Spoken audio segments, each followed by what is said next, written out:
everybody. We're alive. We're broadcasting from Toronto, Canada, home of the Blue Jays, Raptors, Maple Leafs, and Canadian psychic Robert Lindsy Milne. That's me.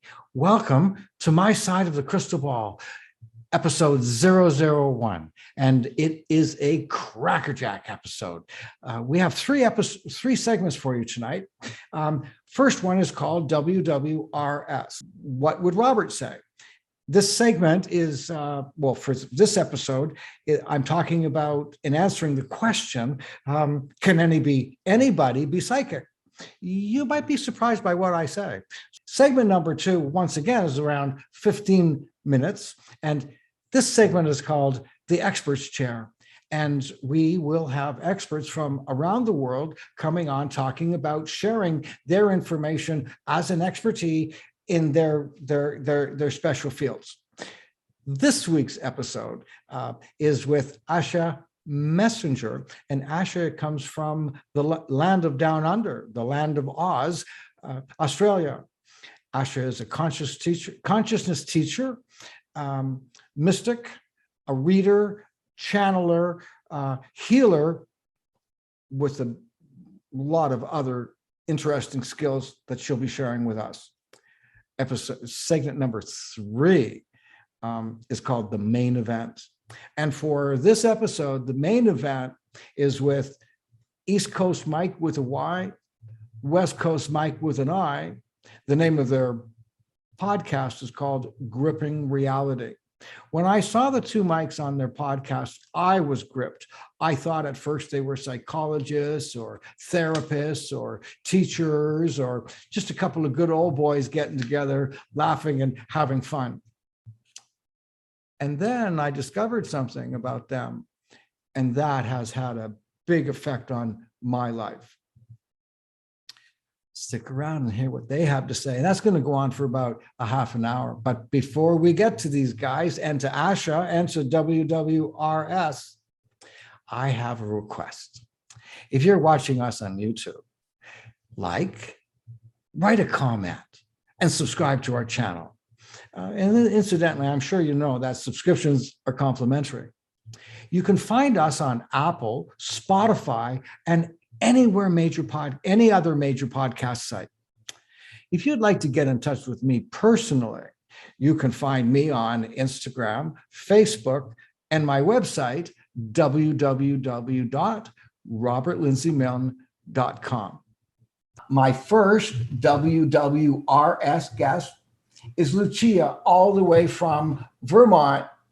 Lucia, welcome to my side of the crystal ball.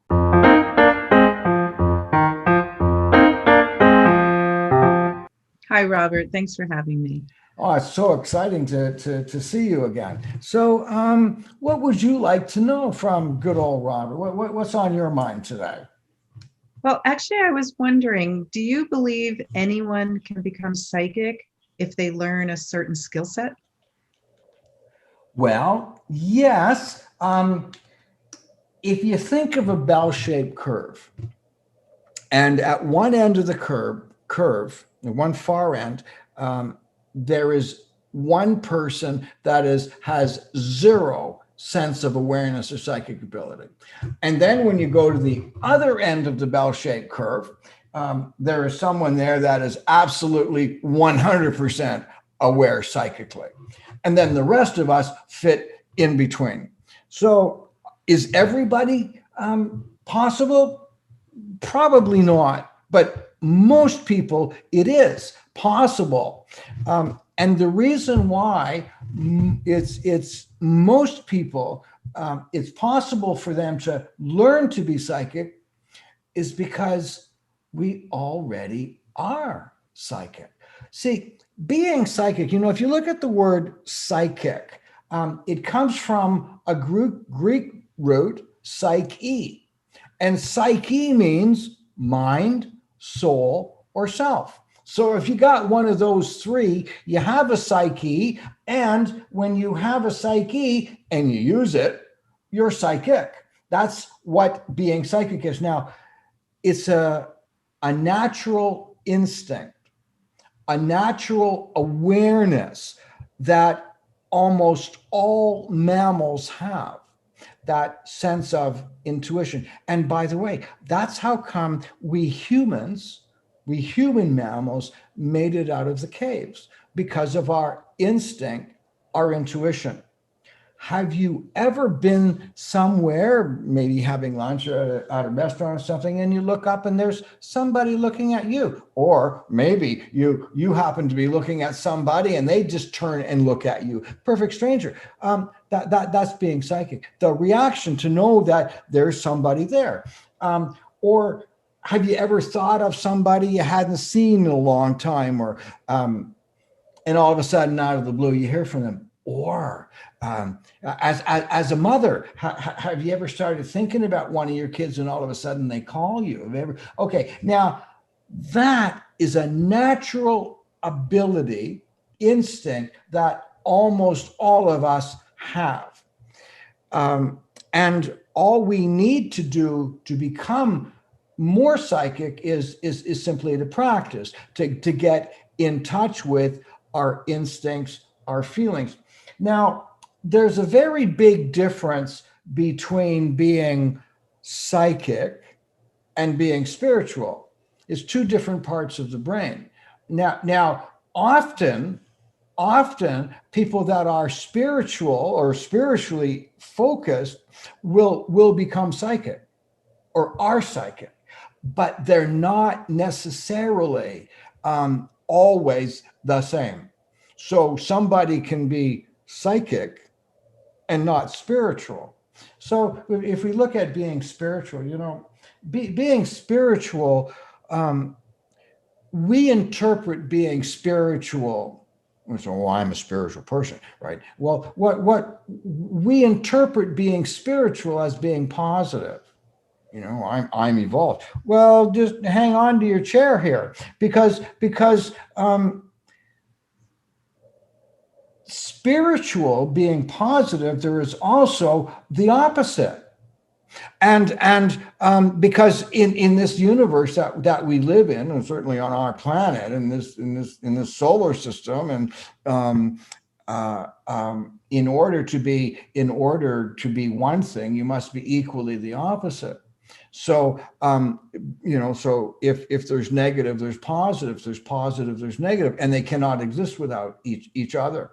So there are positive spiritual people or beings. There's a positive spirituality, but on the other side, there's also a negative one as well. You can be negative and still be spiritual. And living proof is there was this guy named Anton LaVey, and Anton LaVey created he wrote the Satanic Bible by Anton LaVey, and he also created the Satanic Church of California.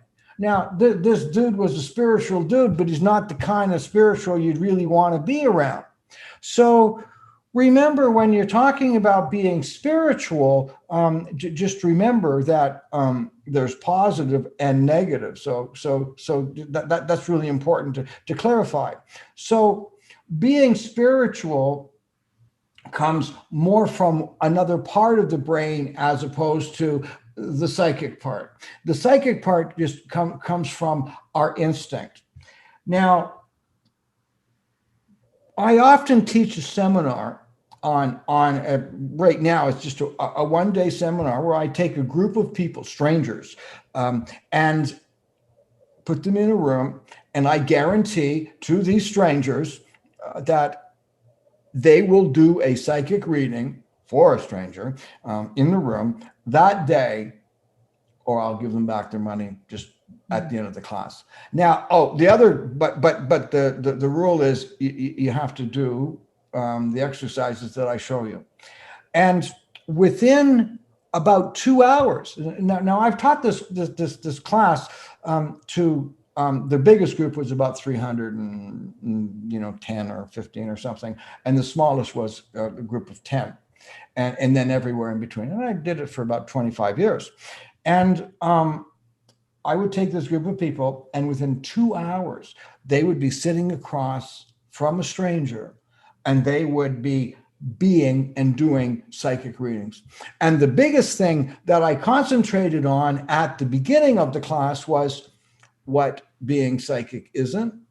And also, instead of paying attention to what you're doing as those, I'm a clairsentient, I'm a clairaudient, I'm an empath, I'm a telepath, and it goes on and on and on and on and on. And when you're trying to do or be a certain thing, all that happens is you think about it and you don't do it.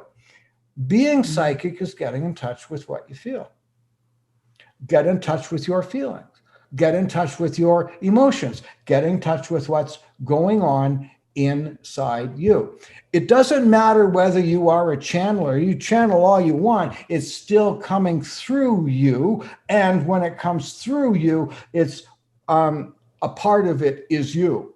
And you will feel all those feelings. You will go through all those feelings, and you will also have had a similar experience. Because if you haven't had a similar experience, you won't be able to see it. So everything comes through us, starting off being psychic. And if we pay attention to what's coming through, what we're feeling, we then get ideas. So take a group of people, two people facing one another, and I then say, the first thing about it is become aware of what's obvious. Now, when you become aware of what's obvious, then more becomes obvious. And as more becomes obvious in what you focus on, then more becomes obvious again.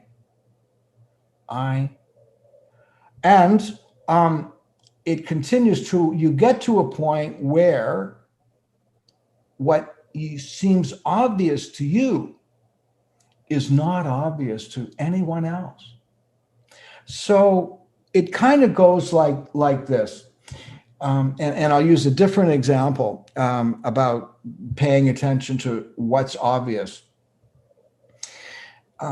Years ago, I used to like painting houses or rooms, and I got really good at it. Oh, well, I thought, and I used to do it a lot just for fun because I do get a bit obsessed. And I used to paint my house. In fact, I lived in this house for 5 years, and I painted it from top to bottom 5 times into 5 years. It was the thing I could do. Had a friend, his name's Hugh O'Malley, and he's a building contractor. And one day he came into my house and he didn't realize I was into painting. He looked around and said, "Oh my God, who painted this? You got a terrible paint job." And I said, "Well, I did it, Hugh." He said, "Oh, well, it wasn't that bad." Well, and I realized that he was seeing something different than I was. And what I also realized is that when somebody would come in and see what I had painted, they'd say, "Wow, what a great paint job." But really what they were saying was, "What a nice color."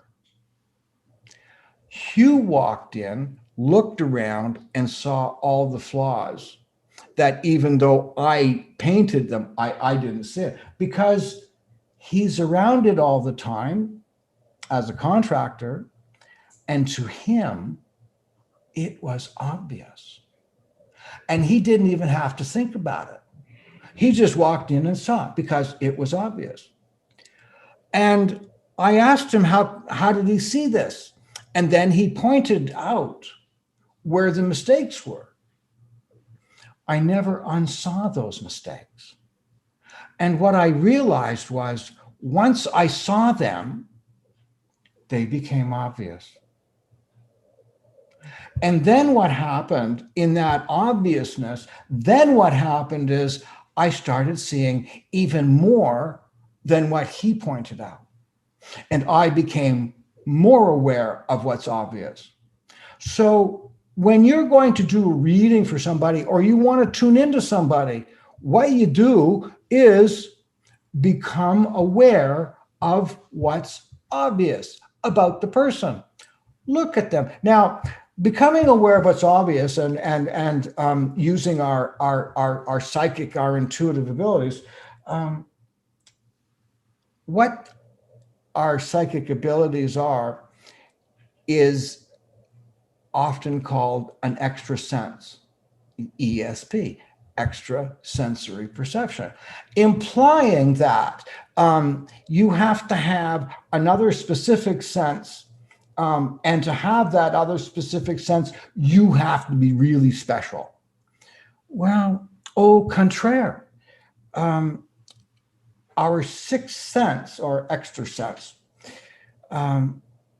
we humans have, well, used to we have five senses: touch, taste, smell, see, hear. So when we get in touch with those five senses, and when we're using our touch, taste, smell, see, and hear, and we're aware of our senses, they come together and form a sixth sense. And that sixth sense, using our senses, we become more intuitive, more aware. That's what ESP, extra sensory perception, means. So we use all of our senses, and that creates a sixth sense, our ESP. And when we become aware of what's obvious, we sit down, look at that person in front of us, and look at how they sit. Look at their face, look at their eyes, look at their hair, look at their body, without judgment, and certainly don't become leering. You know, like don't like stare them down or be intimidated. Just become aware of what's obvious. When you become aware of what's obvious, then even more becomes obvious. I remember in the early days, and the younger time in my career, a big part of my work was appearing on radio, mainstream radio and TV shows, taking calls. That's what I did. And the way I worked in those days, people would call the show or call the station. They would tell me their first name and where they were calling from. So, hi, my name is Mary, and I'm calling from whatever. And I'd say, well, thank you very much, Mary. I would, and that's all I wanted them to say. But I also would ask them to think of a question. So, Mary from Southwest Calgary, I'd say, okay, thank you very much for that information, Mary. And then I would say, okay, now this would say before telephones were detached from the wall, it was sort of in the older days when they were plugged in. So, I'd say something like, okay, Mary, you're at home now. Okay, you're sitting at the kitchen table. You're holding the phone with your left hand. Is that correct? Yes. Say, okay, now, if you put your hand out in front of you, move your hand to the right, is that where you burned the table yesterday? And then she'd go, wow, that's what happened. And 8 out of 10 calls, I would do something like that in the first minute and a half of the conversation. When I'm doing stuff like that, and when I'm doing also coming into doing other psychic things with the caller, sometimes I'm thinking to myself, Robert, this is so bloody obvious. You've got to be careful. Like, people are going to think, oh, that's so obvious. Anybody could have known that. And so I challenge myself to get even more complex so that it won't be obvious to everybody. I also used to record the psychic performances, and I would listen to them later. And it would, like it'd be in my hotel room or on an airplane or something on the way home or to the next city. And I would be listening to how I was handling the call. And when I'm listening to it, rather than doing it, I hear it from a very different perspective, but I often can remember what I was going through when I'm listening to what I was expressing. And I would listen and I would realize, wow, that's not obvious at all. I never would have experienced, I never could have seen it from there. And so when you become aware of what's obvious, then more becomes obvious, and then more becomes obvious again, until what you're saying may be obvious to you, but it's different to everybody else. So being psychic, just about anybody can do that, and start off with becoming aware of what's obvious. Even if you have to start off with saying, oh, this person's a female, if they are a female, right? Or, it's like the most simplistic thing. But as soon as you become aware of something, then you can add on and expand it. How does that sound? Yeah, you make it sound like it's so easy that you can jump right into it. It is it important to like meditate or no? Okay. So do you have to, if you're walking down the street and you sense a boogeyman behind you, do you have to be meditating before you can feel it? No. What happens is you feel it. Okay, so you don't have to be, you can be drunk, high, happy, sad, depressed, bummed out, psychotic, neurotic, erotic, anything. All you have to do is be in touch with your senses, your feelings. Lucia, you are the very first one to join me on WWRS, and it's been absolutely wonderful. Thank you for joining me, and looking forward to speaking to you again really soon.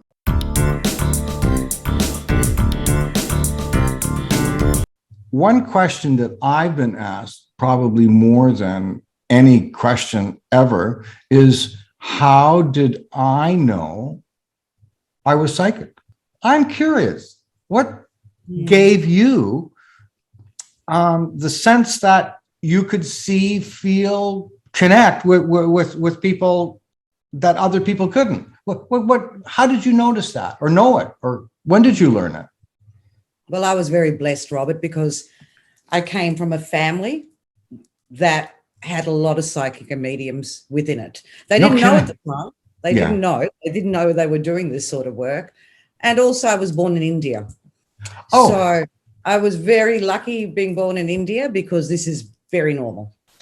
Oh, sure. Very, very normal. So it started with my dad, my grandfather also, but my father had some wonderful experiences when he was a young boy. So he used to talk about that, but I always had a very, very, I feared the dark at night. You were afraid of the dark? Oh, absolutely. Absolutely. What were you afraid of? Because I was afraid of the dark as well, right up until I was in my 40s. Well, I think a lot of psychic mediums will have this if they look back, because you feel energy. Yeah. So my heart would start palpitating. I would feel a little bit sweaty, and I would always have the blanket over my head. I could feel, but and it started very young. I was about 5 or 6. Yes. So I didn't have any words for all this. The feeling was there, but I was terrified. It was like, children that say that monster's under the bed over there, always listen to them. Because so as I grew a little bit older, I started to question a lot. Like I was always questioning from a young child, like, who made the world?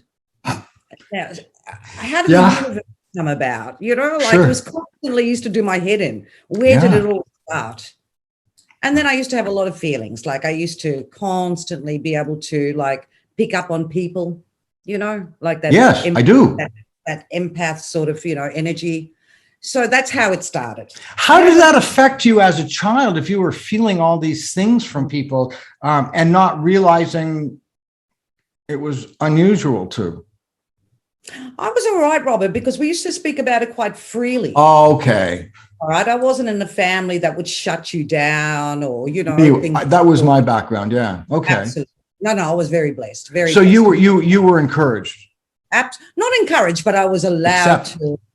I was accepted. Okay. So, and my grandfather, I used to stay at my grandparents on school holidays. My parents used to work. And my favorite thing was listening to all his ghost stories. Really?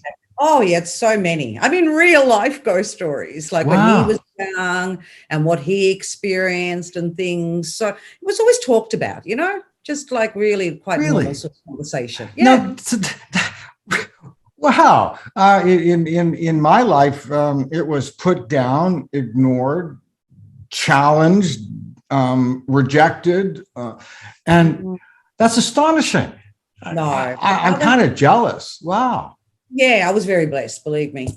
But it was so how could you do a reading? Like when did you decide like I can help somebody? How did that happen? Much after that came in my late 20s. Oh, okay. Yeah, no. I started. Were you doing it before though? Were you doing it instinctively or unconsciously? Oh, absolutely, with friendships, and I was always like a peacemaker between friends. Yeah, the one in the middle. Like I sort of had my school life wasn't bad. It was quite good. I got along with everyone because I understood everyone. Like sometimes you're grumpy and sometimes you're this and that. Yeah. But I accept it. But then I kept going. I had a normal childhood. Went through my teen years. Did my own thing, and then. Probably about my mid to late 20s. No, I'd say about 26. Yeah, okay. I really saw this astrology course and I said, I really want to do that. I've always been fascinated just innately in me to go out and look at the sky and see the moon and wonder what's out there. And my favorite show when I was young was Lost in Space. Really? I don't know if you remember Lost in Space. I remember it.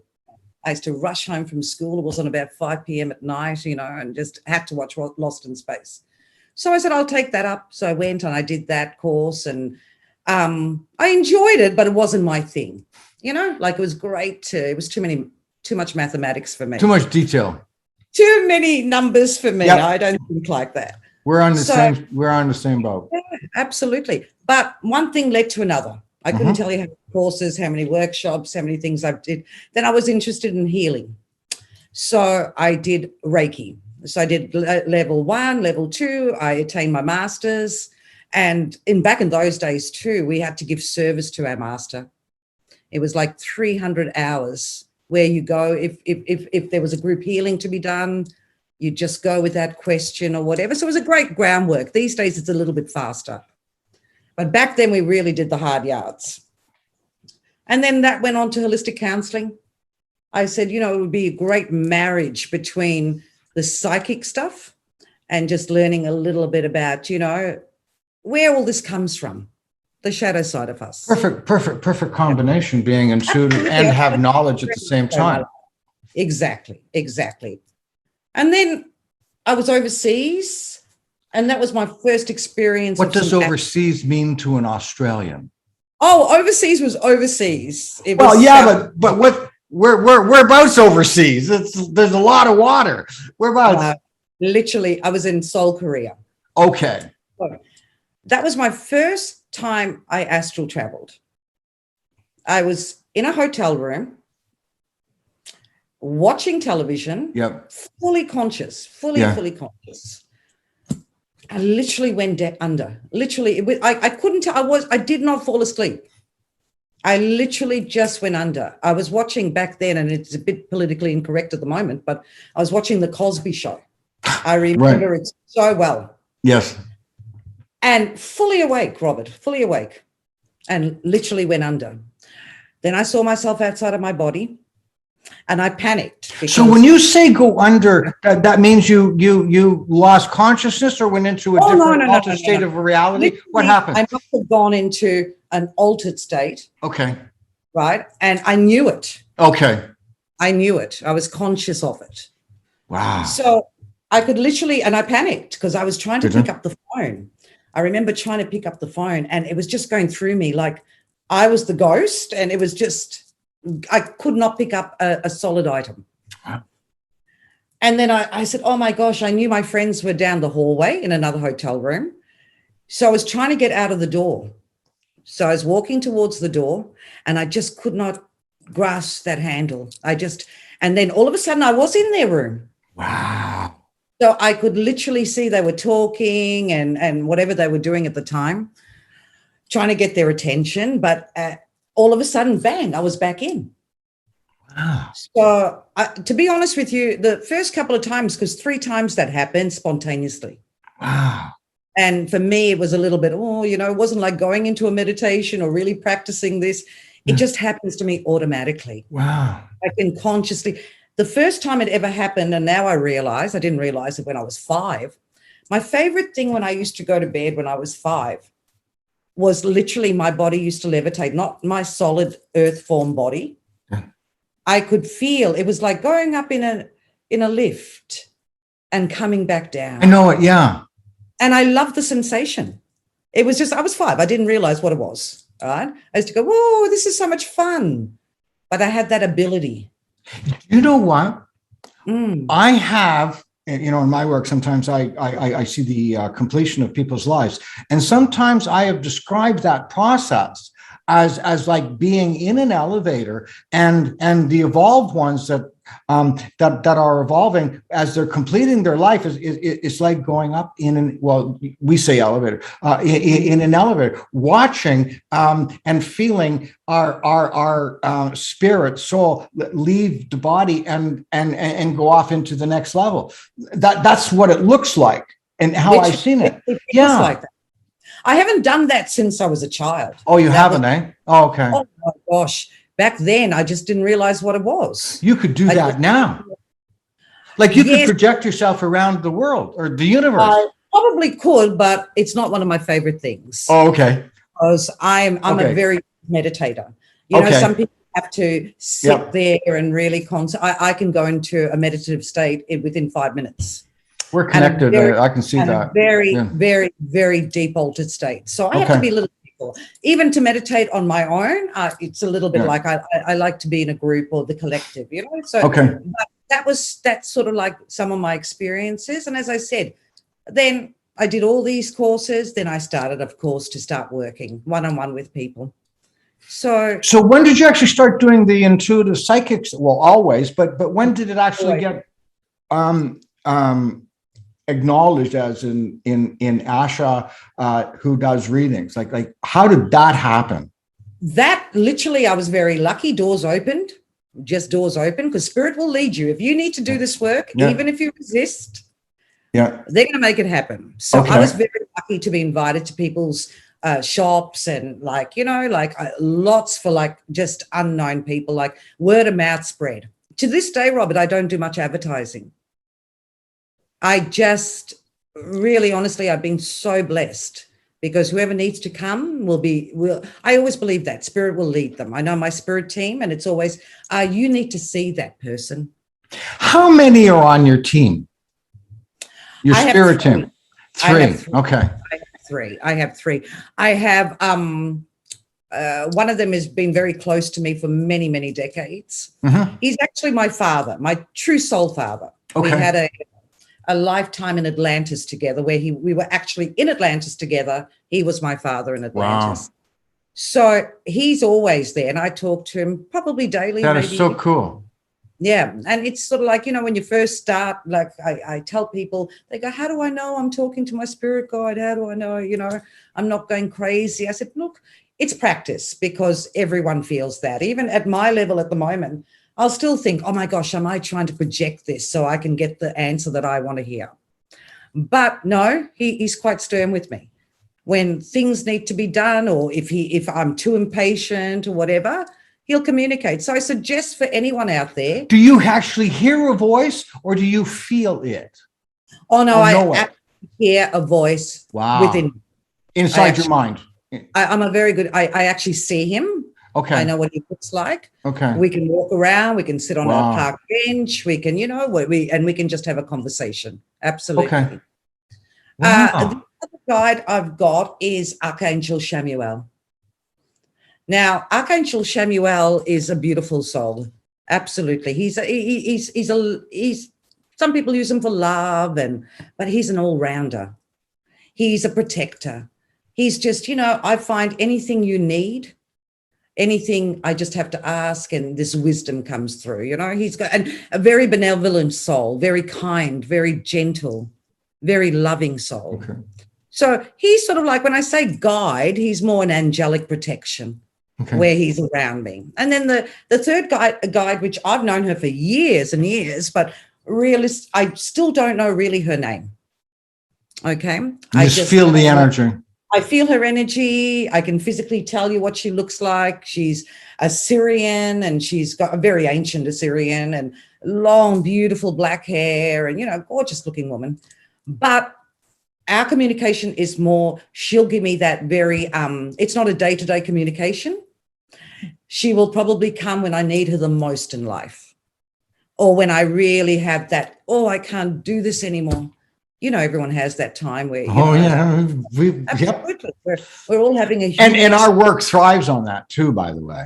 Absolutely. So those are the three mainly.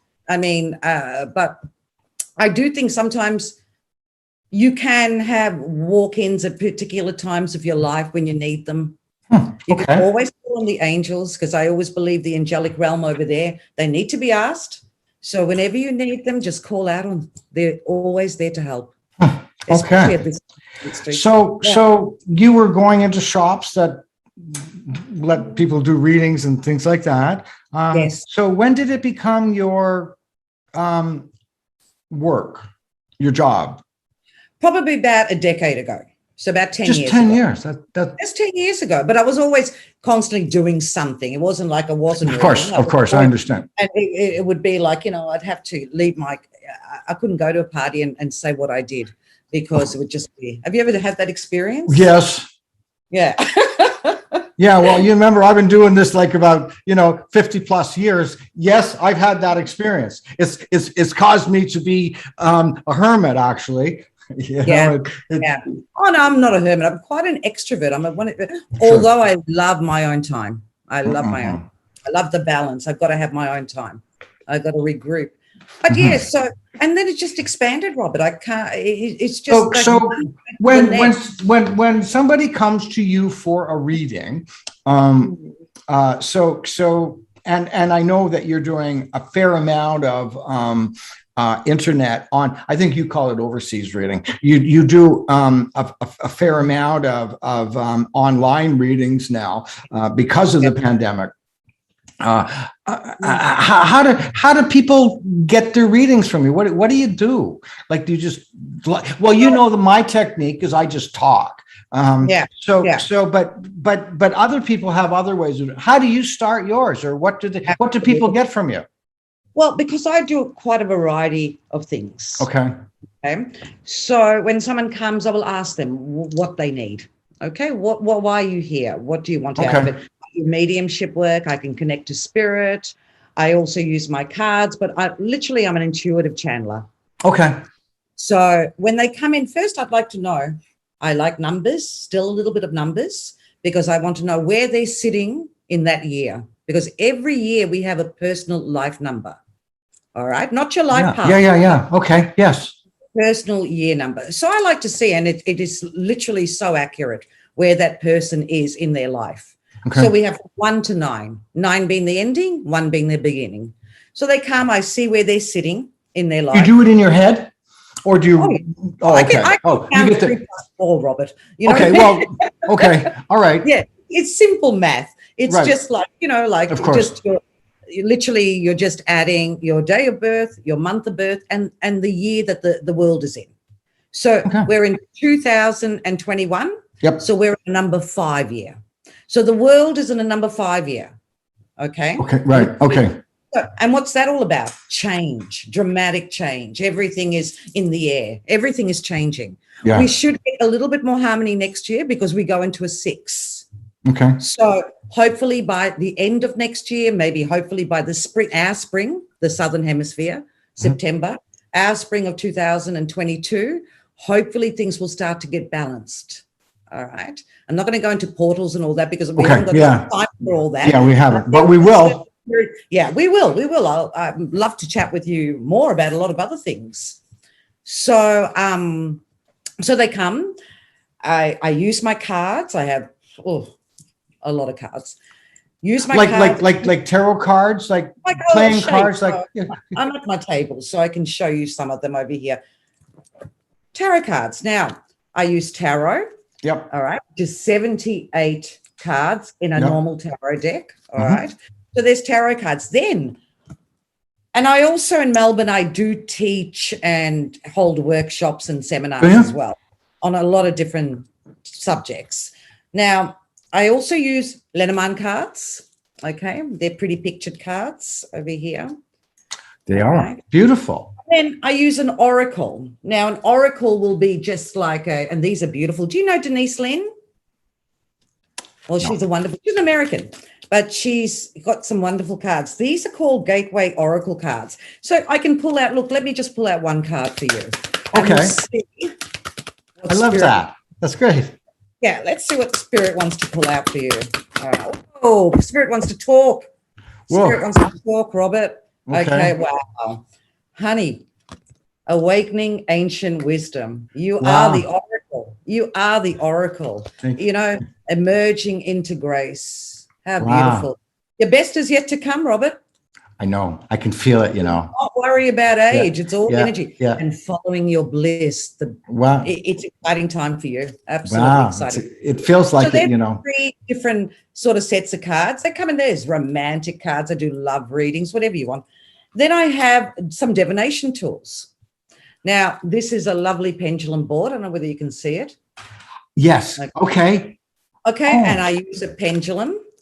All right. And I get some answers through that as well. When this pendulum settles, it can be a no, it can be a yes, whatever. Where are my other little tools? My table is full of things. Then I use divination rods. Have you ever seen these? I have, but what do you use them for? You can get answers out of them. Do they talk to you? Absolutely. I mean, I haven't any divination tool. I'm just showing them to you, but any divination tool must be, I can't just work on them straight away. I have to cleanse them. I will sit with them because I do not want to pick up any other sort of lower density vibration. Of course. Okay. So I take them very seriously. I don't like people touching them because I like to use them myself. So basically, and I have also got a black mirror. Have you ever heard of a black mirror? No. The witch's black mirror? Yeah. No.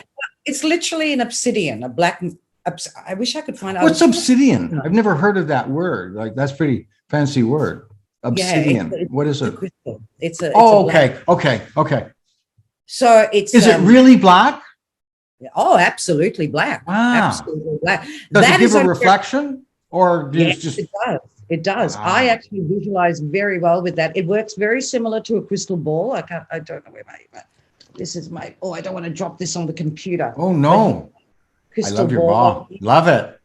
Now, wow. It works very, very similar to that, but I tend to see more through the black mirror than the crystal ball. Okay. So I will see scenes. I will see you walking or what you're doing in 3 years or 4 years or, you know. Really, you can do that. Wow. Absolutely. For me, it's a very special tool. It's to be respected because any divination tool has the ability of having something come into it because there are many things that walk this planet and many lower density energies. Absolutely. Yes. Especially around this time because people are in such chaos. Yes. And they're challenged. And, you know, nothing better that a negative entity likes is someone who's depressed, someone who's negative, someone who's, you know, all those, like if you've got a lot of clutter in your house or if you actually like, you know, sometimes alcohol abuse or drug abuse or whatever, nothing draws a negative energy more than all that sort of, it's like, oh, wow, I can see that vulnerability. I'm going to slip into there. Okay. Right. So I'm very careful. I respect all my tools. So they're basically what I do when they come in. Now I also do healing work, which is a separate thing. Yes, it's different. I do a lot of distance lately, a lot of distant healing, and I'm finding it extremely effective because the feedback I've been getting has been amazing. I had a girl. Well, you are. Sorry? I said you are. You reached out, whether you realized it or not, you reached out across the distance and connected with me. I don't know what it was, but I found you or you found me on the internet. I don't know how, but we did it. I don't. Yeah. It was always meant to be, Robert. Remember Yeah. I told you it was always meant to be, you Yeah. know? And I'm I very don't know grateful. how it happened. It was a year or so ago. And all of a sudden we were communicating Absolutely. And like old friends. Isn't it funny? like when old friends. Yeah.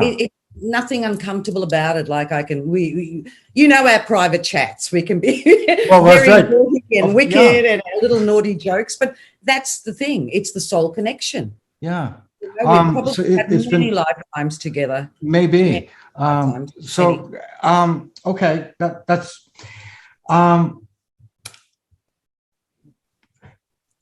I can talk with you personally and professionally for hours.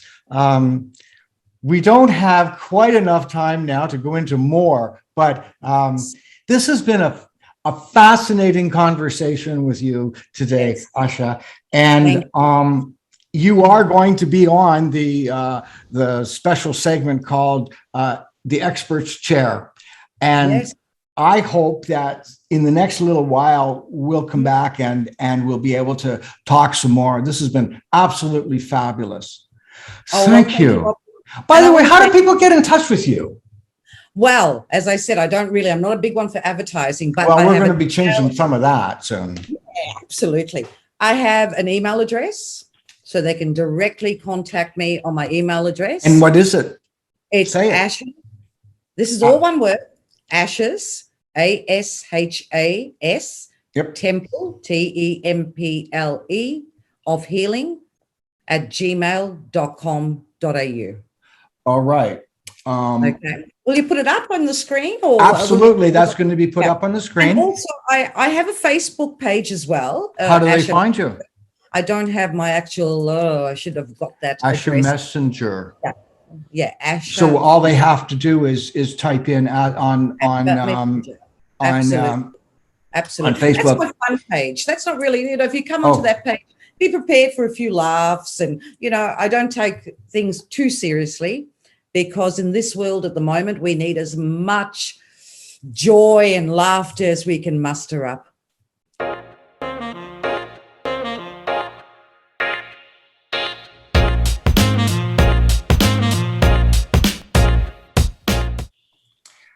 How did you guys decide? What was the decision that made you start doing this podcast, and for what reason?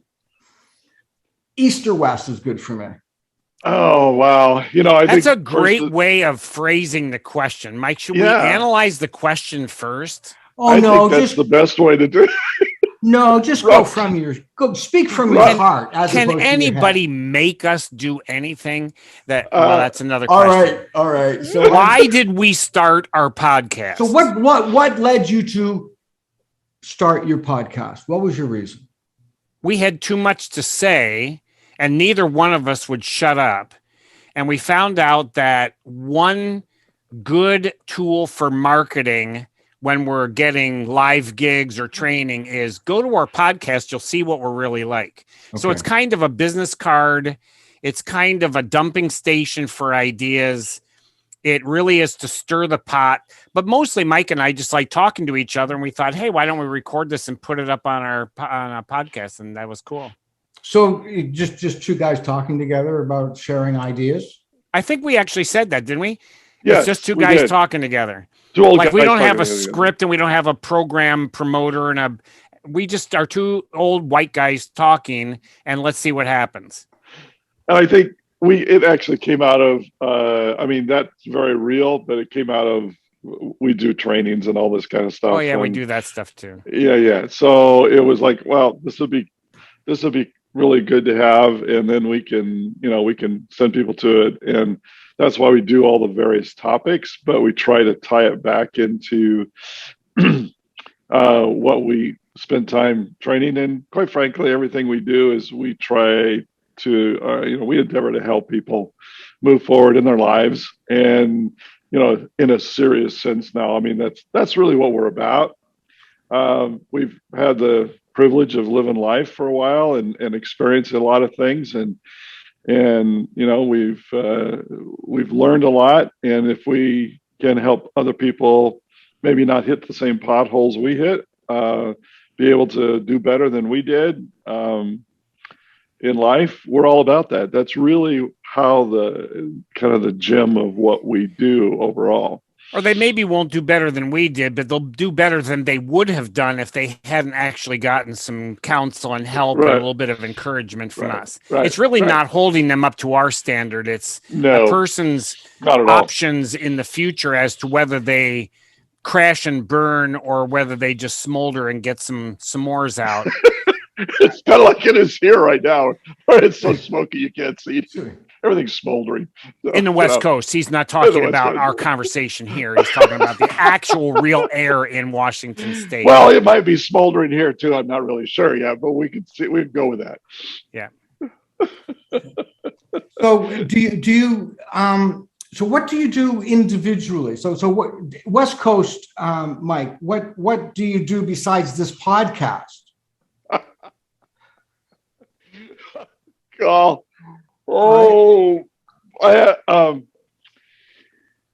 how do you explain it all? So do you have a job now, or have you like physically retired and you still work, or what do you do? You know, my kids, I have 5 kids. They've asked me that for years, Papa, what is it you actually do? We're not really sure. And I said, well, I'm not really sure either. So he was a school administrator in the Wenatchee Public School District and retired a couple of years ago. Okay. And one of our dreams was to actually teach all over the country in live training, colleges, business associations, churches, community organizations, first responders groups in the area of how emotions work and why they work that way. I wrote a book a couple of years ago called Why Do People Act That Way? And What Can I Do About It? And so we do training based on that concept. And then the COVID vaccine, with actually no concern for Myke and I as human beings, came in and ruined everything. Did it? So we had all this time on our hands, and mixed with that, all kinds of ideas, and mixed with that, 2 big mouths. And we thought, hey, why don't we do a podcast? So we started doing that. Okay. So we're preparing for the unleashing of our training whenever the world becomes normal or free again. Right. Okay. now what? So the way I do my work is one-on-one. It's singly, and throughout my whole life, my career, what I've been focused on is the individual, how they're behaving and how they're performing in their life. And again, not how I think they should, but how they feel is the best way for them. So the concepts that you were presenting on 5, I've seen 5 of your podcasts. The concepts that you were presenting were very much like what I do, but just on a one-on-one scale, which is why I really found it quite profound. Good. But you speak you teach to a greater amount, more people than just one-on-one. Well, we do both, and I mean, you ask when all we do the things that we one-on-one, do. it's called a consultation. Right. Okay. Yeah. Okay. Yeah. When we do one-on-one in big group settings, we call it a training session. Right. All right. So we do both. It's yes, I'm retired. Actually, Myke is technically retired, but I am not technically retired. I am still getting a paycheck. You're technically retired. I'm a minister of a local church. I'm a pastor. That's what I do. They wish you would go somewhere. They're whatever. working at that. They're working. I know. And do you meet with your congregation every week? And we have a Saturday night service and a Sunday morning service. We have Wednesday night during the school year. I do funerals, weddings, blah blah blah, all that. I found it interesting because I spent a lot of my life staying away from religion. One, because I've been so condemned by many religious groups that I'm frightened of the environment, or I'm frightened of the people, because I always my experience, I've been hassled a lot. I just forgot where I was going with that, because I'm finding you myself, avoided religion. Yeah, and I've avoided religion through a lot of my life, and I was surprised how your understanding of human behavior, your studies of psychology and sociology, was coupled with religion or Christianity, and I found that really surprising and startling. That's interesting. I think there are two.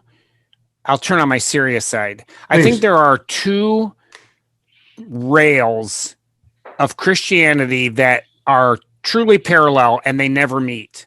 They truly do not meet. What Jesus began was creating a community of people. It was not hierarchical. It was not programmatic. It didn't have to do with how many butts were in seats with noses facing forward and how many coins got dropped in the offering plate. It was not about data. It was not about statistics. It was not about power structures. It was about creating a living community.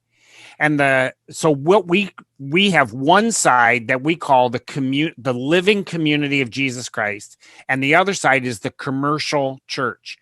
The commercial church participates in commerce, the commerce of religion. So they own buildings and run programs and buy and sell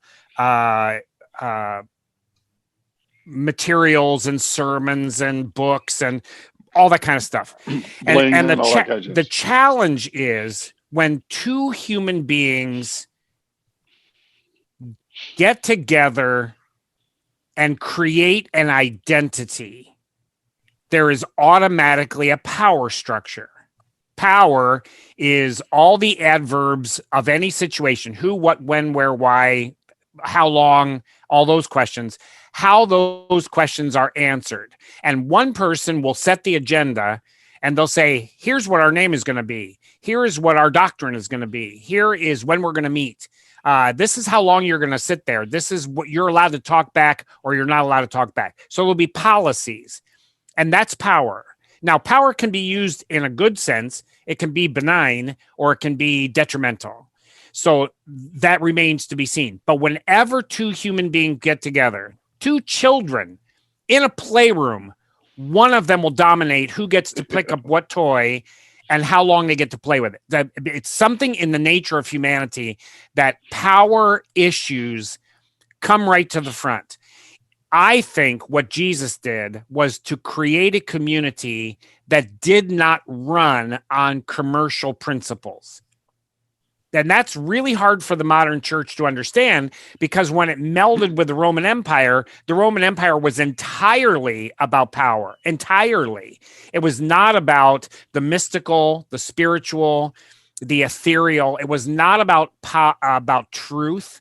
It was not about principles. It was about the control and manipulation of people, or the management of people. Use a nicer word.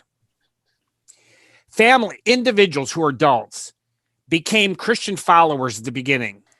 But as 20 years go by, those adults bore children.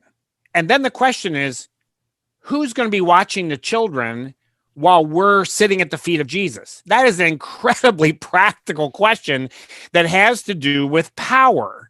It has, where's the room for them?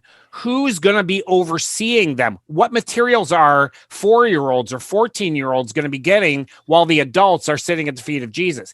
Now, there are profound issues that move the association into commercial church. And so one of the challenges, I've been a pastor for 45 years. Myke is a pastor, and he's been involved in church ministries and youth for decades. It's almost as long as I have. We were denominational leaders of youth programs in a small denomination. We ran multi-million-dollar events for thousands and thousands of kids. The problem that we ran into is that Myke and I and the team we built, we did not do that on our own.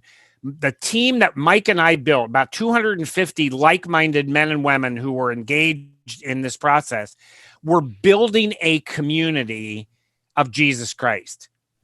And the people who were in the commercial system, the bishops and superintendents and all the leaders, they thought we were controlling everything, that we were undermining their authority and their leadership. Nothing could have been further from the truth, because we weren't interested in the commercial side of how the church functions. Where you have been hurt, you as not, I'm using the word you not in a singular, but in the plural of where human beings have been trampled on by steel spikes, by people who identify themselves as Christians. That is all from the commercial side and not from the community of Jesus. When you pick up the stone and say, did you ever hear someone say, the one without sin cast the first stone? That's a community issue. That's the community of Jesus, because he wasn't saying, take the stone and throw it in my face. He was saying, think about the truth here. You try to climb in the seat of judgment, but in all the universe, there is only one being who belongs in that seat, and that is God the Father Almighty, and he doesn't throw the first stone. So who are you to throw the stone when you're trying to sit in a seat that's way too big for you? So we're moving to the community of Jesus side, and I dare say you have never been hurt by the community of Jesus Christ. Right. You have been hurt by the commercial church.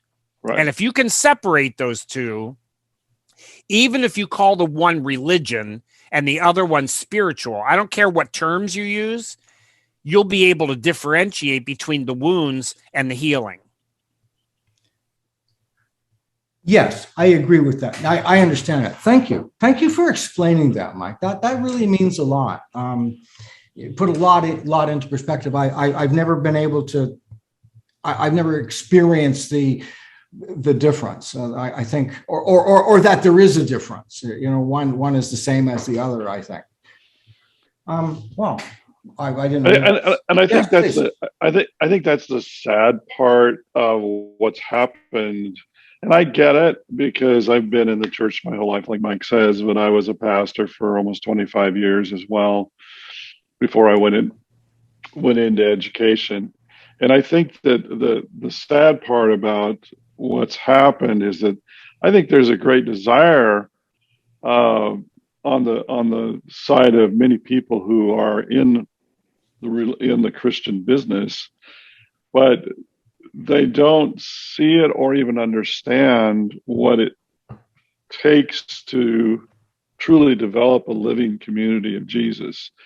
Because you have to be willing to give up a ton of traditional kinds of mindset, which everybody says it's not traditional, but in our Western culture, it starts really at the core of this individualistic, I can do this, I can make it on my own, it's just me and Jesus, we're good. And it's like, well, time out.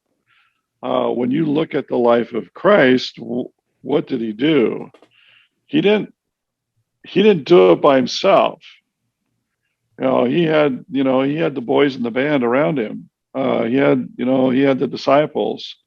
Everyone goes, oh yeah, but it's like, no. What did he do to turn that loose when he died and rose again? He left it in their hands. Well, how did they have any idea what to do? And then what did they do? They went back to community and they figured out, okay, this is about one person. This is about Jesus, the Messiah. This is about, God. And so they lived that out. It's fascinating. I have, ask, what do? I do a lot of different kinds of things, not busy kinds of work, but one of the things I have been involved in for almost the past 5 years, that's kind of a weird thing, is I started reaching out and loving as a Christian, as a brother, as an older brother, 20-something young men who'd never been married, because that's such a difficult time in their life. But I don't do it like the commercial church does at all. And it's been phenomenal in what has happened, and seeing God working in these guys' lives and in my life too. But you don't come at it from You don't come at it from a commercial way. You come at it from a way that just says, look, we're all in the same, we're all in the same place here. We're in relationship with Christ, and the reality is I just have more mileage than you do. So let me help you. But now, let me jump in here, Myke, because go. there's an important reality. Sometimes the church gets blamed entirely for being the commercially manipulative management kind of instrument. The same thing happens in Boy Scouts. The scouting movement began including girls into Boy Scouting. So now they call it Scouts of America. The uproar about that was incredibly intense, that girls do not belong. Where are they going to sleep? Where are girls going to pee when you're on a camp out? Blah, blah, blah, blah, blah. My daughter's and everything became this huge fight. What the kids wanted was Girl Scouting is about sophistication and skill and camaraderie among girls. Boy Scouts is about outdoor survival skills, starting fires, putting up a tent, surviving in the rain. And there were girls that said, I want that experience. I want to be able to learn those things. Why can't I just be a part of it? I don't care if I fill out paperwork. Don't have me sign up. Just let me be there. That's a community urging, not a commercial urging. So they changed the commercial organization to be inclusive of kids that didn't fit the original model Boy Scout, and the uproar was unbelievable, except among the kids. They were just saying, hey, we just want to do this. And so when Myke's meeting with these young guys, 15, whoever, whatever numbers are, I don't know, they don't have paperwork to fill out before they're allowed to come. They don't give their name, address, cell phone number, and their personal ID, an insurance card. So Myke is protected against any lawsuit. It's not about that. If a guy doesn't want to come for 4 or 5 weeks or come in the middle of 4 a.m. because he has something to talk about, that's what community does. That's how community lives. And so when you say, well, what do you do for a job? It's like, I am. And some other guys are amming with me, and it's cool. That's pretty much it. Yeah. That's pretty much it. Interestingly enough, my life is very much like yours. Only mine is more singular. I'm not involved in a group, but my life is very much like that. When people say, "Well, what's your job?" Well, I talk with people. I do readings. I give counsel. I support. Well, where do you work? Well, wherever I am, and often, where I live. But I have an office, and I travel, and sometimes I work in a hotel, and sometimes I work on the street, and I work. But I've never actually had a job. So that's my father always used to say to me. I'm the only guy he's ever met that never had a job before. It's similar to you. You're just sort of doing what's coming to you. Is that how it is? You're talking about West Coast, Myke? I'm talking about you. Are you just following what comes in now and choosing where you want to direct your interests? That would be fairly laissez-faire of life. And what we are is strategists that are constantly building roads while we're driving on them. Okay. But the idea that there's no road where we are, I don't function well that way. Right. So I can create meetings. We are investigating ways in which we can do platform training for an organization. They do all the work of setting it up. We can go in and speak. But we do this individually. We do it online. We do it over coffee at the local restaurant, wherever. But we're building the road while we go. It's not unstructured, but the structure isn't necessarily rigid and surviving without us on it. Right. I'm finding it fascinating. So basically what I think I'm hearing you saying is that you're professional. You're living Christians then, and it's what you do in your work, it's what you do in your life, it's what your life is. Is that what I'm hearing? Yeah, Yes, exactly. Yeah, that's exactly right. So that's your commitment. that's our Tricking you. I was just so that's the commitment that you've made for life, your life. Yeah, I would say probably since I've been philosophically able to think when I was 15 or 16 years old. Oh, I thought that was 2.5. No 2.5-year-old can do that. Maybe 3.5. Okay, well, was year wasn't 3.5? 1956. Yeah. It could have been then. No, I watched my mother die, and that's really what started profound thinking that had to do with what is life. I mean, really, the spark, the chemical interaction, the electricity. What is it that makes us actually alive? And what does that mean? Ultimately, the two questions that Myke and I pose everywhere we go are based on those exact issues. An event occurs. What does that event do to you? And what do you do with it? So there's going to be an input to your life. Events happen. Sometimes they're internal events. Sometimes they're external events. But those events happen to you. And for you to say, what's my place in that? How do I fit into that? What is that doing to me? And then the second question is the forward drive, the future. What will I do with that? What can I do with that? And so those two questions, what is this doing to you? And what do you do with it? Become the operative questions of everything else that we teach. We can teach the skills of answering those questions, but those two questions really are the essential ones to us. And we ask them over and over at every kind of situation. So when my mother died, of course, it was something that pertained to her. I can't take that away from her. That was her experience. But her death in my life as a 15-year-old did something to me. It changed my context. It redefined everything about who I am within my family, and my skills and my history and my future. So I had to answer the question. The death of my mother for her is not the question I'm asking. The death of my mother for me, what did it do to me? And what do I do with that? Right. So I've run into people for whom it caused PTSD. That was the overwhelming fulcrum of their lives, and they tripped over it and they never recovered. So they say, I have nightmares. I can't sleep. I never had successful relationships. I treat every woman as if she is my mother that I'm trying to get back. And they go on and on and on. That's what it did to them. And that's what they do with it.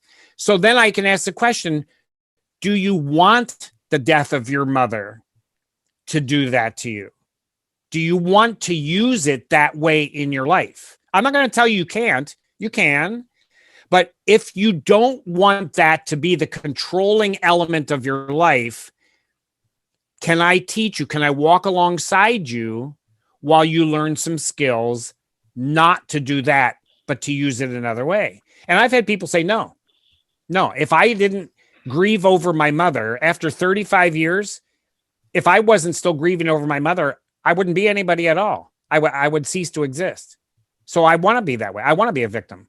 I say, okay, if you ever don't want to be a victim, I may be able to help you. But to help you continue being a victim for the rest of your life, good luck with that. So talking about your mother completing her life and the effect that it had on you. So when I'm working with somebody in a situation, let's say their mother is going to die. Their mother's in the process of dying. Yes. The way that I will explain it to them or suggest, I'll say, when you know an event is going to occur, you may not know exactly when it's going to occur, but it is going to occur.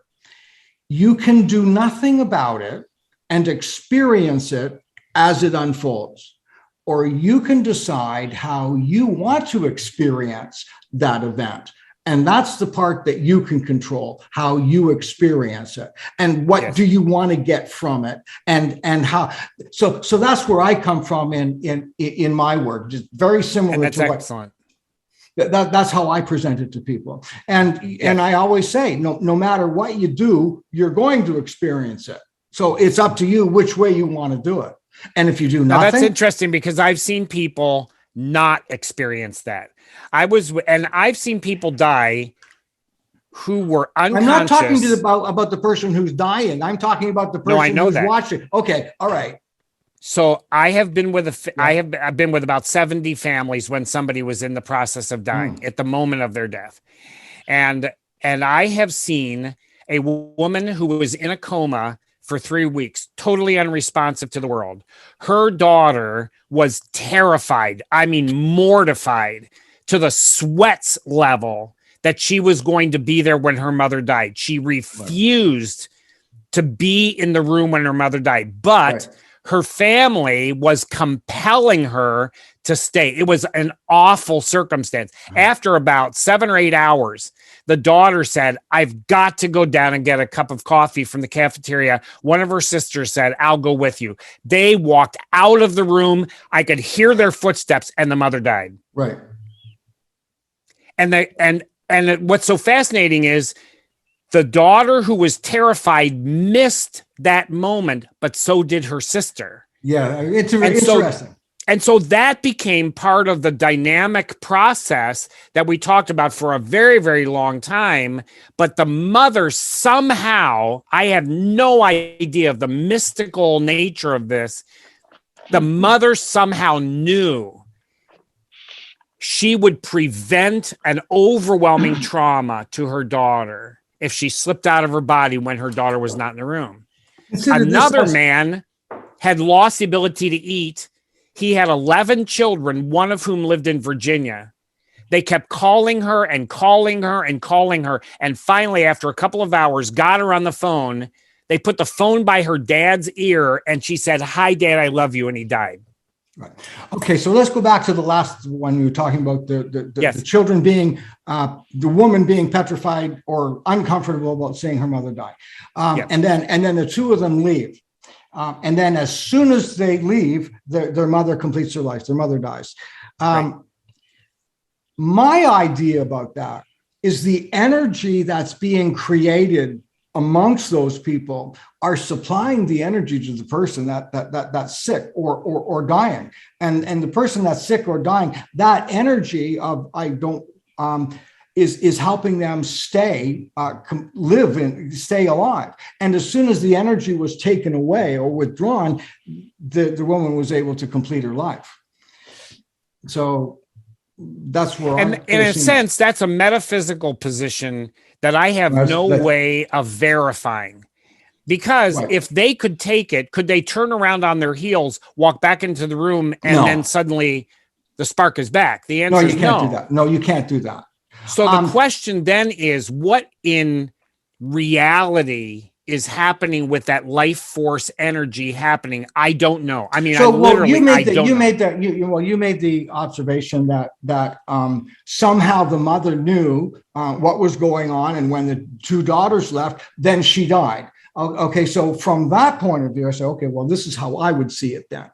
Sure. Okay, that's how I would see it. The energy that they were providing or adding in that relationship when she was when they left, then the mother was able to leave too, because the energy was keeping her back. And that can be, yes. That was just simply my how. But I did not regard that as a coincidence. No, I didn't either. Yes. Right. Okay. Same action, just a different interpretation. Correct. It's a different interpretation. Right. But then the question will be, what did this do to you, and what do you do with it? Those become the two operative questions for the daughter who survives, and the sister, by the way. Right. What does this do to you? You wanted to be there, but you missed that moment. What does that do to you? What do you do with that? Do you hold it against your sister? Is this now become a blame game? Did you get a little bit more power in your family because your sister took something? We talk about that stuff. Sure. We put that up on the table, and then when somebody says, no, I don't feel that way at all, and other family members say, yes, you do, now we can get to truth. And when a person, and I'll say, we're not trying to have you be guilty, recognize that's what's happening. Now we can work with it. We call our podcast Gripping Reality. Yes. And some people do not want to grip their own reality. It's too sharp. Absolutely. It's too heavy. It's too hot. Right. It's maybe sometimes too light. It's like grab air and you say, I'm trying, or fog. I drink a lot of coffee. Did I tell you I have grandchildren? And so there will be steam. How many? 13, actually. 13. Thank you for asking. 13 of them. They're all lined up there. Anyway, there will be steam. No, there'll be steam. Me. Stop. Don't interrupt. There's steam coming out of my coffee cup.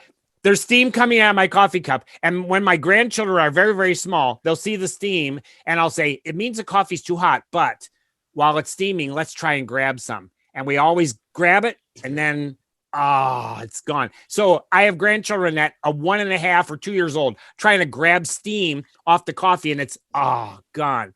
So I use that as part of my discussion. Some things in life are too heavy to hold. I understand that. But some things are like the steam on your coffee cup. You try to hold it, but you don't know where the handles are and it's too light for you. And when people go, I do have things that I can't grip them because I don't know where to hold them. Now we're on to a discussion that will be productive. So gripping reality means I own what's going on in my life. If I'm angry, I'm not going to feel guilty about being angry. Now I'm angry and guilty. If I'm angry, let's just talk about being angry. Not guilty over being angry or ashamed of being angry or scared of being angry. Let's just talk about one at a time. And if I'm angry, I'll own that. It's okay to be angry. One of the key principles that we teach about emotions is no emotion is automatically wrong. There are no bad emotions. There are no automatically good emotions. Pushback, hate is always bad. It's always bad.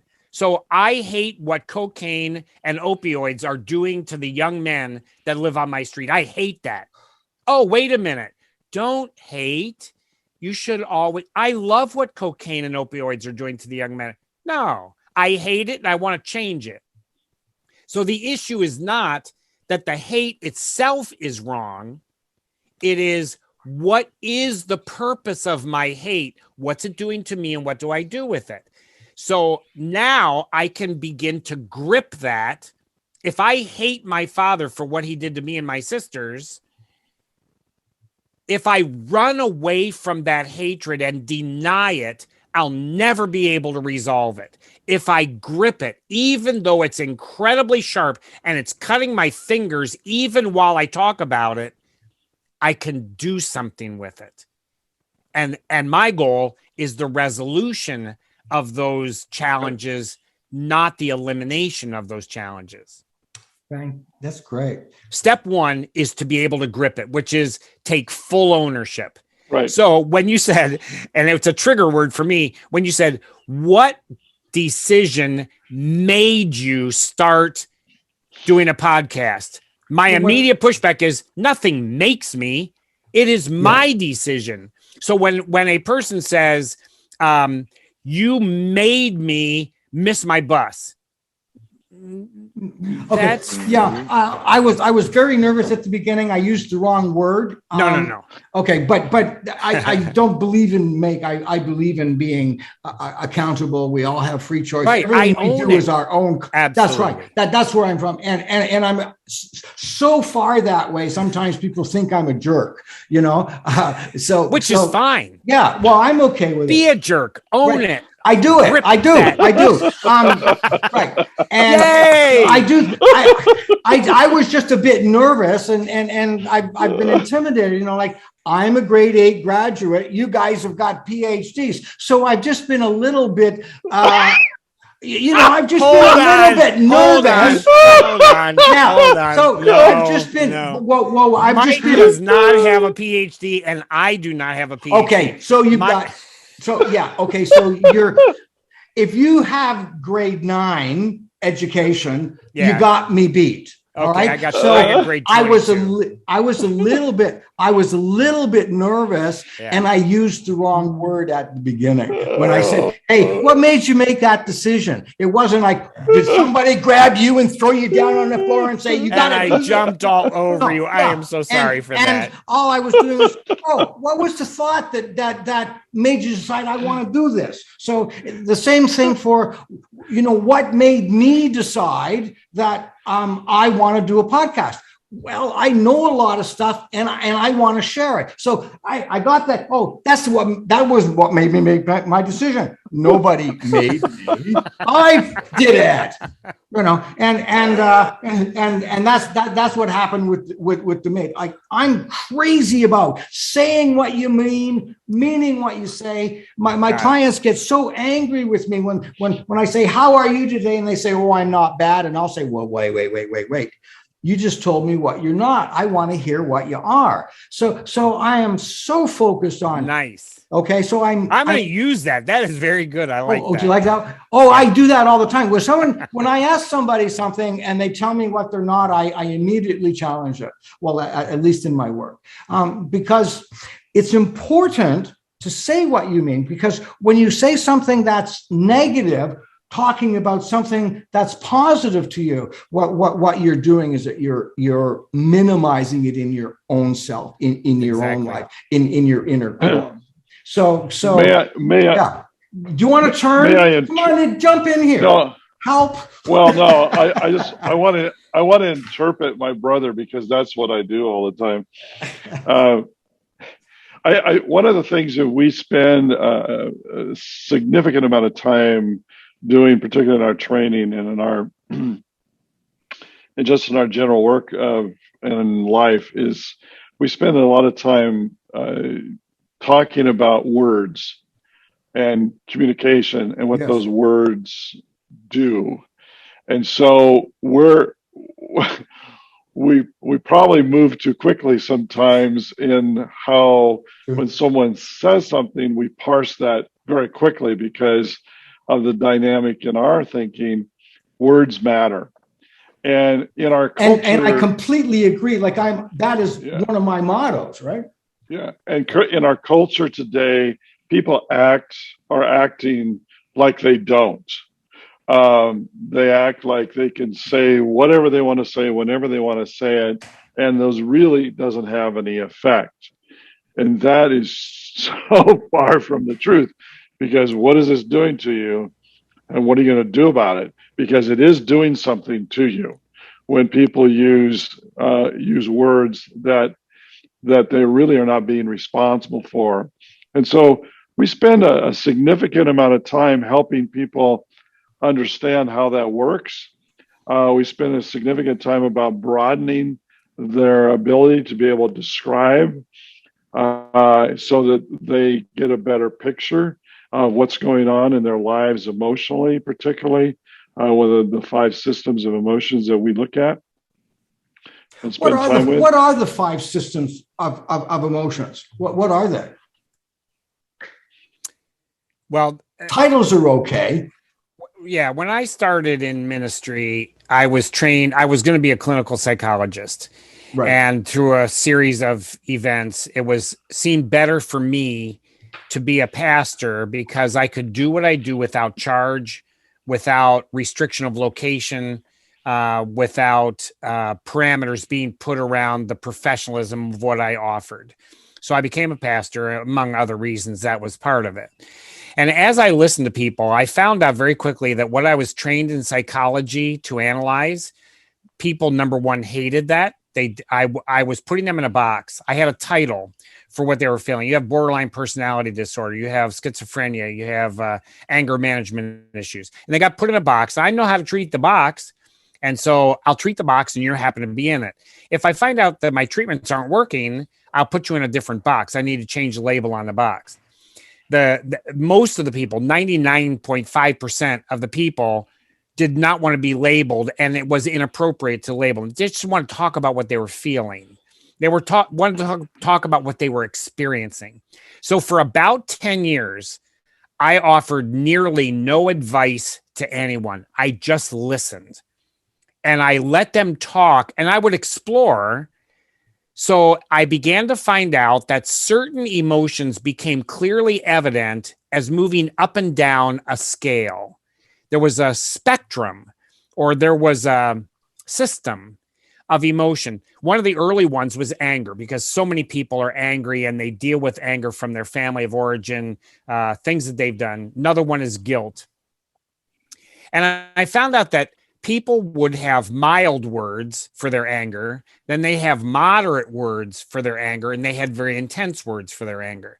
One of the strategies I learned very early on, when somebody was enraged, I could say, have you tried being furious without being enraged? Can you step down one step and practice that? And at the very early time, people would say, you can't just step your anger down. You're as angry as you are because you are. I said, well, just try.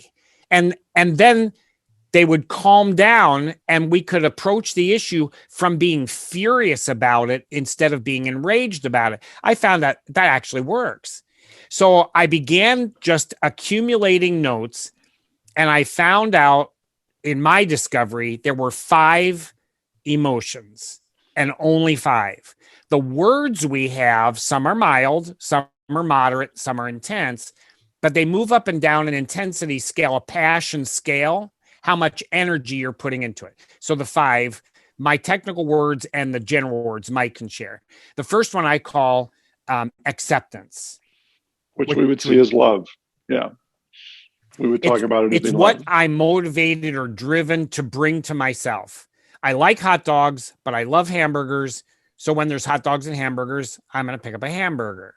So love is a more intense form of liking, and craving is more intense than loving, and obsession is more intense than craving.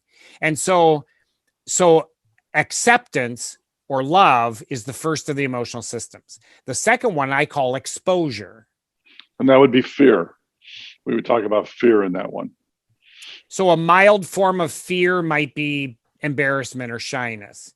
And a moderate form of fear might be being scared or feeling guilty or having anxiety. And an extreme form of fear might be terror, paranoia. Yeah, terrorize, right.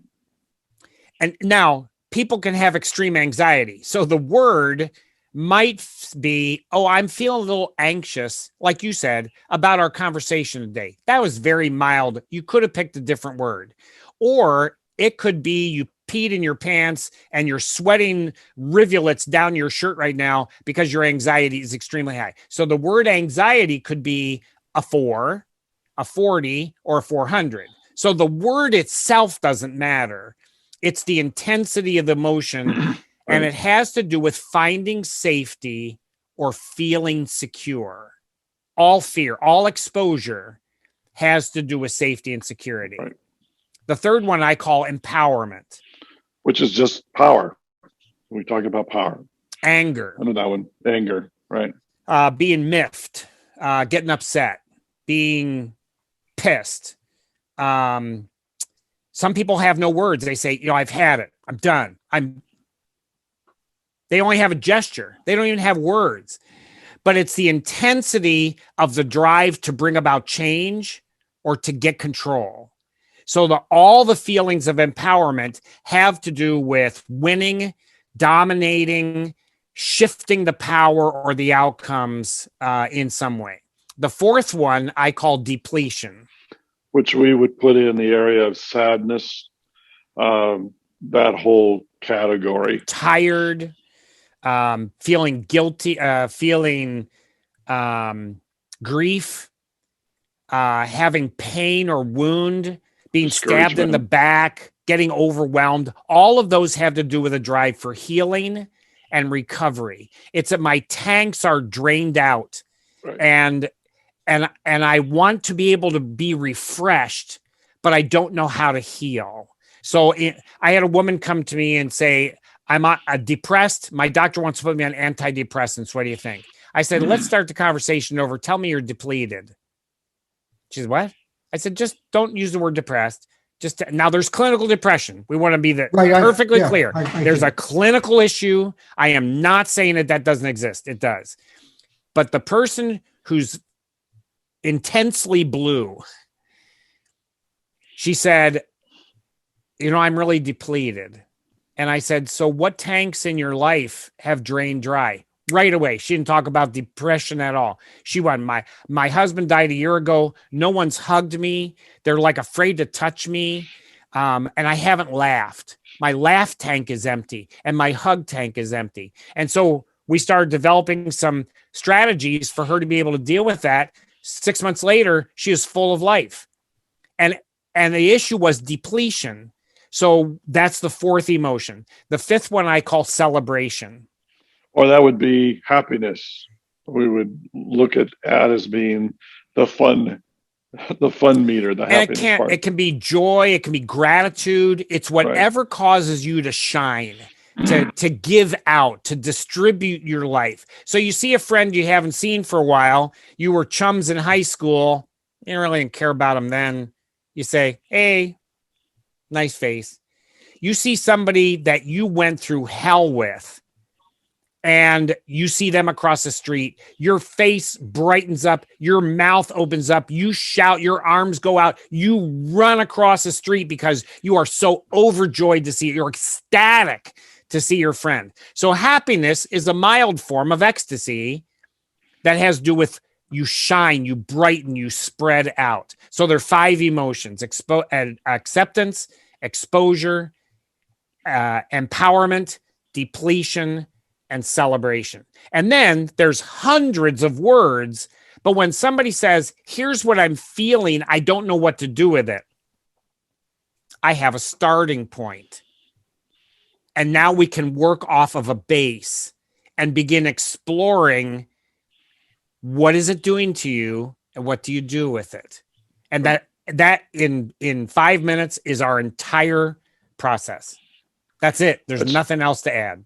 Yeah, and what's really interesting that we have seen as we do these particular 5 emotions, it's set within a whole nother complex of what we do. But I think one of the fascinating ones is when we're set to probably do another course here pretty soon on empowerment, because the whole aspect of power, i.e. anger, that goes within that, we come at it from the standpoint that this is about getting resolution. Empowerment and power, or anger, is about bringing about change in its truest sense. Now, it can bring positive change and it can bring negative change, but it's about bringing change. And our goal is to help people understand how to make that in a way that brings real resolution in a positive sense. But people don't look at it that way at all. They don't see that. So it's pretty fascinating. And we get some pushback when we start talking about those things.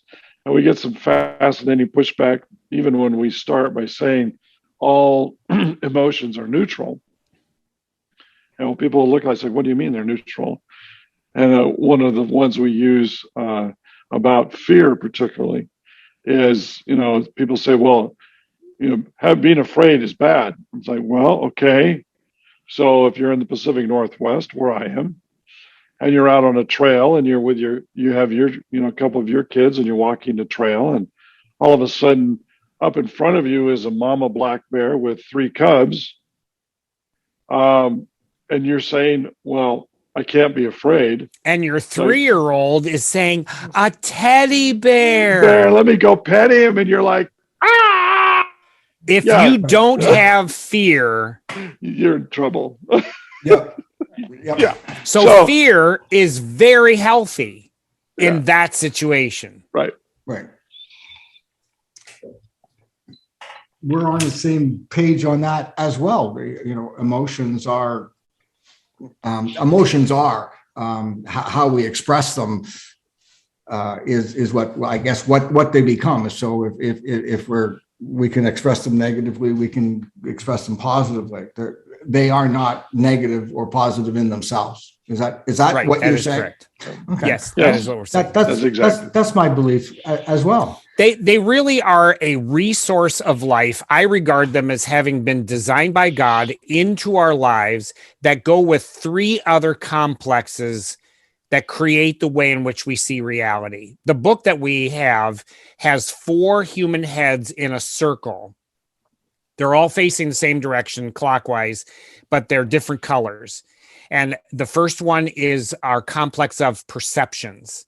We perceive the world through 10 different senses. The second one is red, and it's emotions. There are 5 emotional systems. The third one is blue, and it's motivations. We believe that there's 5 drivers of motivation that differ from each other in fluidity. That we'll talk about that later. And then the last one is green, and it's behavior. And there's 2 basic pathways to engage a behavior or to disengage that behavior. So now there's 4 heads: yellow, red, blue, and green. And where they overlap becomes a Venn diagram. They color each other in mysterious ways and not exactly precise ways. And sometimes 3 of them overlap, and eventually all 4 of them overlap. And that's what we call the cinnamon diamond of reality. It's my perceptions, engaging my emotions, engaging my motivations, engaging my behaviors that are interacting all across. And that's how I see reality and my part in it. So we teach people those concepts, and now they have tools to work with. It's like a huge toolbox. And no matter what project they're facing, they can find a tool, or I can supply a tool and teach them how to use it. Right. And now they can address the issues that they're facing. That's what we do. I don't answer anything for anyone. I give them tools so they can develop the answer. What I do too. Yes, so absolutely. It's different, but different way, similar ideas, different ways of doing it. I've had a really fascinating time with you, watching your podcasts, getting a podcast of my own of what you guys do. And it'd be great if I could talk to you again sometime. How do people get in touch with you? How do people find you, and how do they find your podcasts? Because I think they're really great and worthwhile watching. We are on YouTube. Yep. The easiest way to email is email. And our podcast is called Gripping Reality. So we created a .com, grippingreality.com. I'm Myke, spelled with a Y, M-Y-K-E. West Coast Myke is Myke with an I. So you can address an email to either one of us, Myke at grippingreality.com, Myke with an I or a Y. We share the emails back and forth. So you can get in touch with us and we can go from there. Okay. Right. That's the easiest. Gentlemen, thank you. And hope you have a great rest of the day. My day started just fine. Thank you very much. Excellent. Oh, you're more than welcome. Thank you. Bye-bye. Bye-bye. Well, that brings us to the end of the very first podcast of My Side of the Crystal Ball. I've had a wonderful time. We've had some great guests. Lucia Marie Kloster helping me with WWRS. Asha Messenger, all the way from Australia, sharing her knowledge, or some of her knowledge and information. Asha will be back to do some more soon too. And the main event, the 2 Mykes, East Coast and West Coast Myke. I've learned so much. I've been taught so much. I've experienced so much. I just can't thank you all enough for being on the show. And now, just as we say goodbye, just like to remind you again, if you're watching us on YouTube, please like, comment, and subscribe to our channel. You can find us on Apple, Spotify, and anywhere else you get your podcasts. And if you want to get in touch with me, Robert Lindsay Milne, you can find me on Facebook, Instagram, and my website, www.robertlindsay.com. That's it, folks. Thank you very much. Between now and the next time, be good, be safe, and above all, be kind.